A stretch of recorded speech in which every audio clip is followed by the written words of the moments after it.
ಒಂದು ಸನ್ನಿವೇಶವನ್ನ ನಾವೀಗ ನೋಡೋಣ. ಒಂದು ಸಾಮಾನ್ಯ ಕುಟುಂಬದ ಜಗಳ.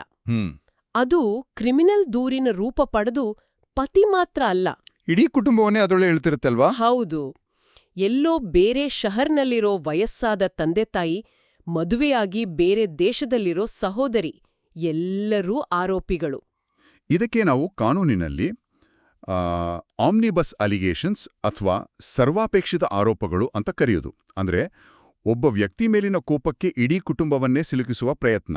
ಹಾಗಾದ್ರೆ ಈ ಒಂದು ಸಮಸ್ಯೆಯನ್ನ ಸುಪ್ರೀಂ ಕೋರ್ಟ್ ಯಾಕಿಷ್ಟು ಗಂಭೀರವಾಗಿ ತಗೊಳ್ತು? ಅದಕ್ಕೆ ಕಾರಣ ರಾಜೇಶ್ ಶರ್ಮಾ ಮತ್ತು ಉತ್ತರ ಪ್ರದೇಶ ರಾಜ್ಯ ಪ್ರಕರಣನ? ನಿಖರವಾಗಿ ಇದು ಬರೀ ಒಂದು ಕೇಸಲ್ಲ, ಇದೊಂದು ಮೈಲಿಗಲ್ಲು.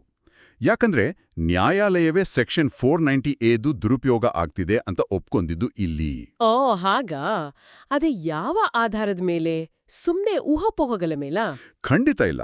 ಅದಕ್ಕೆ ಅವರು ಬಳಸಿದ್ದು NCRB ಅಂದ್ರೆ ರಾಷ್ಟ್ರೀಯ ಅಪರಾಧ ದಾಖಲೆಗಳ ಬ್ಯೂರೋದ ಅಧಿಕೃತ ಡೇಟಾ.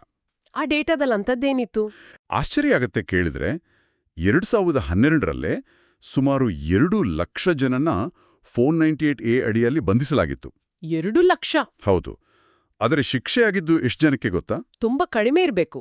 ಕೇವಲ 14.4%. ಏನು ಅಂದ್ರೆ 100ಕ್ಕೆ ಸುಮಾರು 86 ಜನ ನಿರ್ದೋಷಿಗಳು ಅಂತ ಸಾಬೀತಾಗ್ತಿತ್ತು. ಹೌದು. ಈ ದೊಡ್ಡ ಅಂತರ ನೋಡಿದ ತಕ್ಷಣ ನ್ಯಾಯಾಲಯಕ್ಕೆ ಗೊತ್ತಾಯ್ತು, ಈ ಕಾನೂನನ್ನು ಕೆಲವೊಮ್ಮೆ ಅಮಾಯಕರನ್ನು ಪೀಡಿಸಲು ಒಂದು ಅಸ್ತ್ರವಾಗಿ ಬಳಸಲಾಗ್ತಿದೆ ಅಂತ. ಹಾಗಾದ್ರೆ ಕೋರ್ಟಿಗೆ ಒಂದ್ ರೀತಿ ಧರ್ಮ ಸಂಕಟ. ಒಂದ್ ಕಡೆ ನಿಜವಾದ ಸಂತ್ರಸ್ತರನ್ನ ರಕ್ಷಿಸಬೇಕು, ಅದೇ ಸಮಯದಲ್ಲಿ ಅಮಾಯಕರನ್ನ ಈ ಕಾನೂನಿನ ದುರುಪಯೋಗದಿಂದನೂ ಕಾಪಾಡಬೇಕು. ಆ ಸಮತೋಲನ ಸಾಧಿಸೋದು ಹೇಗೆ? ಕರೆಕ್ಟ್. ಅದಕ್ಕೆ ನ್ಯಾಯಾಲಯ ಅಮಾಯಕರ ಮಾನವ ಹಕ್ಕುಗಳ ಉಲ್ಲಂಘನೆಯನ್ನ ಕಡೆಗಣಿಸಲಾಗದು ಅಂತ ಸ್ಪಷ್ಟವಾಗಿ ಹೇಳಿತು. ಇದಕ್ಕೆ ಪರಿಹಾರವಾಗಿ ಅವರು ತಂದಿದ್ದೇ ಆ 8 ಅಂಶಗಳ ಮಾರ್ಗಸೂಚಿಗಳು.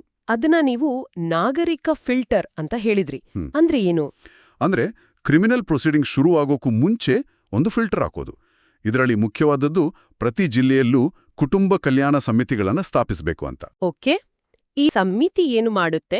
ದೂರು ಬಂದ ತಕ್ಷಣ ಪೊಲೀಸರು ಅದನ್ನ ಈ ಸಮಿತಿಗೆ ಕಳಿಸ್ತಾರೆ. ಅವರು ಎರಡೂ ಕಡೆಯವರನ್ನ ಕರೆದು ಮಾತಾಡಿ 1 ತಿಂಗಳೊಳಗೆ ಒಂದು ವರದಿ ಕೊಡ್ತಾರೆ. ಒಂದ್ ನಿಮಿಷ.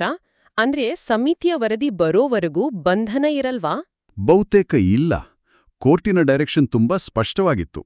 ವರದಿ ಬರೋವರೆಗೆ ಸಾಮಾನ್ಯವಾಗಿ ಯಾವುದೇ ಬಂಧನ ಮಾಡಬಾರ್ದು ಅಂತ. ಇದು ದೊಡ್ಡ ಬದಲಾವಣೆ. ನಿಜ.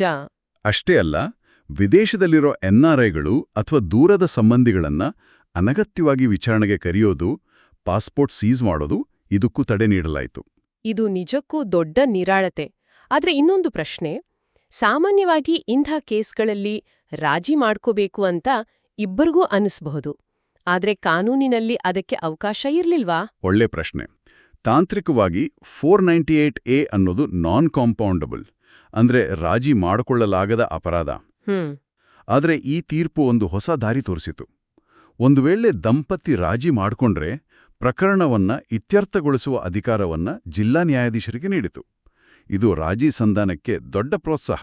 ಹಾಗಾದ್ರೆ ಈ ಇಡೀ ಚರ್ಚೆಯಿಂದ ನಮ್ಮ ಕೇಳುಗರು ಅಂದ್ರೆ ಸಾಮಾನ್ಯ ಜನರು ತಿಳ್ಕೋಬೇಕಾದ ಮುಖ್ಯ ಅಂಶಗಳೇನು? 3 ವಿಷಯಗಳನ್ನು ನೆನ್ಪಿಟ್ಕೋಬೇಕು. 1, 498 ದೂರು ಕೊಟ್ಟ ತಕ್ಷಣ ಅರೆಸ್ಟ್ ಆಗುತ್ತೆ ಅನ್ನೋ ಭಯ ಬೇಡ, ರಕ್ಷಣೆ ಇದೆ. ಓಕೆ. 2, ಸುಮ್ಮನೆ ಇಡೀ ಕುಟುಂಬದ ಮೇಲೆ ಅಸ್ಪಷ್ಟ ಆರೋಪ ಮಾಡೋದಕ್ಕಿಂತ ನಿರ್ದಿಷ್ಟ ಸಾಕ್ಷಿ ಇದ್ರೆ ಅದಕ್ಕೆ ನ್ಯಾಯಾಲಯ ಹೆಚ್ಚು ಬೆಲೆ ಕೊಡುತ್ತೆ. 3ನೇದು, ದೀರ್ಘಕಾಲದ ಕಾನೂನು ಹೋರಾಟಕ್ಕಿಂತ ಮಾತುಕತೆಯಿಂದ ಬಗೆಹರಿಸಿಕೊಳ್ಳೋಕೆ ಈಗ ವ್ಯವಸ್ಥೆಯಲ್ಲಿಯೇ ಹೆಚ್ಚು ಪ್ರೋತ್ಸಾಹ ಇದೆ. ಇದು ಜನಸಾಮಾನ್ಯರಿಗೆ. ಹಾಗಾದ್ರೆ ಕಾನೂನು ವೃತ್ತಿಪರರಿಗೇನಾದ್ಯೂ ನಿರ್ದಿಷ್ಟ ಸಲಹೆ ಇದೆಯಾ? ಖಂಡಿತ.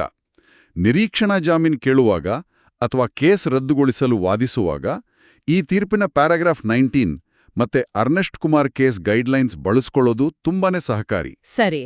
ಹಾಗೆ ವಯಸ್ಸಾದ ಕಕ್ಷಿದಾರರಿಗೆ ನ್ಯಾಯಾಲಯಕ್ಕೆ ಖುದ್ದು ಹಾಜರಾಗೋದ್ರಿಂದ ವಿನಾಯಿತಿ ಪಡೆಯಲು ವಿಡಿಯೋ ಕಾನ್ಫರೆನ್ಸಿಂಗ್ ಅವಕಾಶವನ್ನ ಬಳಸ್ಕೊಳ್ಬೋದು. ಹಾಗಾದ್ರೆ ಈ ರಾಜೇಶ್ ಶರ್ಮಾ ತೀರ್ಪಿನ ಕೆಲವು ಮಾರ್ಗಸೂಚಿಗಳು ನಂತರ ಬದಲಾದ್ರೂ ಅದರ ಹಿಂದಿನ ಮುಖ್ಯ ಉದ್ದೇಶ ಇವತ್ತಿಗೂ ತುಂಬಾನೇ ಮುಖ್ಯ ಅಲ್ವಾ? ಖಂಡಿತ. ಬಂಧನವು ನಿಯಮವಲ್ಲ, ಅದೊಂದು ಅಪವಾದ ಅನ್ನೋ ತತ್ವ.